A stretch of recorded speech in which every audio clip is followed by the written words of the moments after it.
श्रोता हो नमस्कार। दैनिक मराठवाडासाठी प्रस्तुत विचारधन से जीवन क्रांति इस कार्यक्रम में आपका स्वागत है।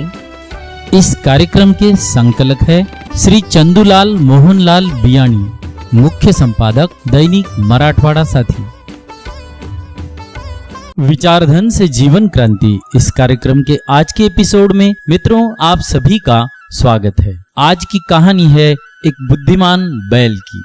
एक ब्राह्मण ने दान में प्राप्त बछड़े को बड़े ही ममत्व के साथ पाला पोसा और उसका नाम नंदी विशाल रखा। कुछ ही दिनों में वह बछड़ा एक बलिष्ठ बैल बन गया। नंदी विशाल बलिष्ठ ही नहीं, एक बुद्धिमान और स्वामी भक्त बैल था।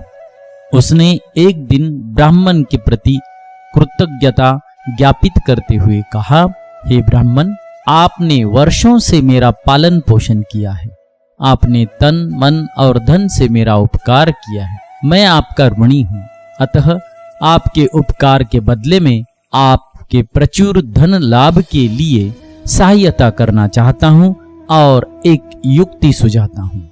चूंकि मेरे जैसे बलिष्ठ बैल इस संसार में अन्यत्र कहीं नहीं है, इसीलिए हाट जाकर आप 1000 स्वर्ण मुद्राओं की सट्टा लगाएं कि आपका बैल 100 बड़ी बड़ी गाड़ियों का बोझ इकट्ठा खींच सकता है। ब्राह्मण को वह युक्ति पसंद आई और बड़े साहूकारों के साथ उसने बाजी लगा ली। पूरी तैयारी के साथ जैसे ही नंदी विशाल ने 100 भरी गाड़ियों को खींचने की भंगिमा बनाई, ब्राह्मण ने तभी नंदी विशाल को गाली देते हुए कहा, दुष्ट, खींच खींच इन गाड़ियों को फटाफट। नंदी को ब्राह्मण की भाषा पसंद नहीं आई।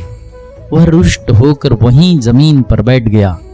फिर ब्राह्मण ने हजारों युक्तियां उसे उठाने के लिए लगाई, मगर वह टस से मस न हुआ। साहूकारों ने ब्राह्मण का अच्छा मजाक बनाया और उससे उसकी 1000 स्वर्ण मुद्राएं भी ले गए।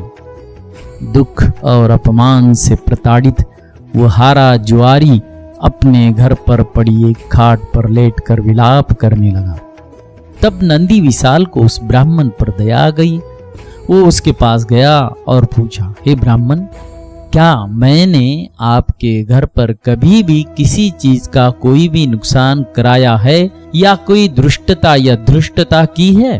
ब्राह्मण ने जब नहीं में सिर हिलाया तो उसने पूछा, तो फिर आपने सभी के सामने भरे बाजार में दुष्ट कहकर मुझे क्यों पुकारा?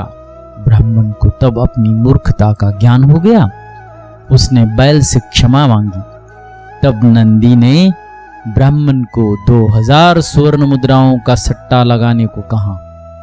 दूसरे दिन ब्राह्मण ने एक बार फिर भीड़ जुटाई और 2000 स्वर्ण मुद्राओं के दांव के साथ नंदी विशाल को बोझ से लदे 100 गाड़ियों को खींचने का आग्रह किया।